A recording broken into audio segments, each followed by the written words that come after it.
જય શ્રી કૃષ્ણ, જય દ્વારકાધીશ મિત્રો. આજે આપણે અધ્યાય 11નો 54મો શ્લોક સમજીશું.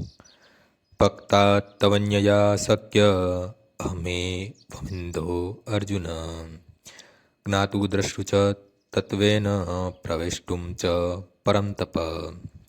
હે અર્જુન, માત્ર અનન્ય ભક્તિ દ્વારા જ મને મૂળ રૂપમાં જાણી શકાય છે, કે જે રૂપમાં હું તારી સામે ઊભો છું, અને એ જ રીતે મારું પ્રત્યક્ષ દર્શન પણ કરી શકાય છે. કેવળ આ જ રીતે તું મારા વિશેના જ્ઞાનના રહસ્યોને પામી શકીશ. ભગવાન કૃષ્ણને કેવળ અનન્ય ભક્તિયોગ દ્વારા જ સમજી શકાય છે. આ શ્લોકમાં તેઓ બહુ સ્પષ્ટપણે સમજાવે છે કે જેથી માત્ર આ તર્કના આધારે ભગવદ્ ગીતાને સમજવાનો પ્રયત્ન કરનાર અનધિકૃત ટીકાકારોને આ વાત સમજાઈ શકે કે પોતે માત્ર પોતાને સમય વેડફી રહ્યા છે. કૃષ્ણ માતા પિતા સમક્ષ પ્રથમ ચતુર્ભુજ સ્વરૂપે પ્રકટ થયા અને તરત જ પછી દ્વિભુજ રૂપમાં કેવી રીતે પરિવર્તિત થઈ ગયા એ કોઈ જાણી શકતું નથી. વેદાધ્યનથી કે તાત્વિક તર્ક દ્વારા આ બાબતોને સમજવાનું અત્યંત અઘરું છે.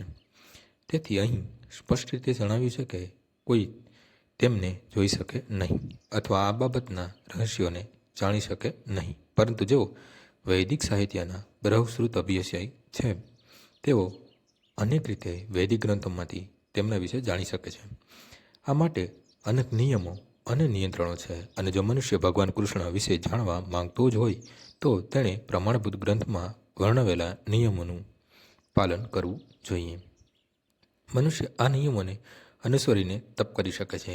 ઉદાહરણાર્થ, કઠિન તપ કરવા માટે તે કૃષ્ણ પ્રકટ થાય તે જન્માષ્ટમીના દિવસે તથા મહિનામાં બંને 11ના દિવસે ઉપવાસ કરી શકે છે.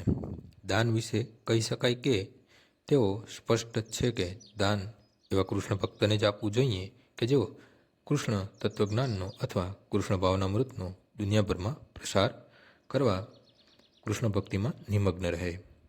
કૃષ્ણ ભાવનામૃત માનવતા માટે એક વરદાનરૂપ છે. રૂપ ગોસ્વામીએ ભગવાન ચૈતન્યની સ્મૃતિ પરમદાનવીર તરીકે કરી છે, કારણ કે તેમણે અતિ દુર્લભ કૃષ્ણ પ્રેમનું વિના સંકોચે વિતરણ કર્યું છે.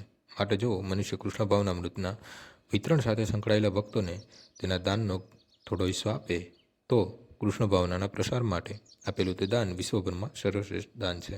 અને જો મનુષ્ય મંદિરમાં જઈને યથાવિધિ પૂજા કરે, ભારતના મંદિરોમાં પ્રસ્થાપિત મૂર્તિ ઘણું ખરું વિષ્ણુ અથવા કૃષ્ણની મૂર્તિ હોય છે, તો પૂર્ણ પુરુષોત્તમ પરમેશ્વરની પૂજા કરીને તથા તેમને આદર આપીને ઉન્નતિ પ્રાપ્ત કરવાનો તે સુઅવસર બની શકે છે.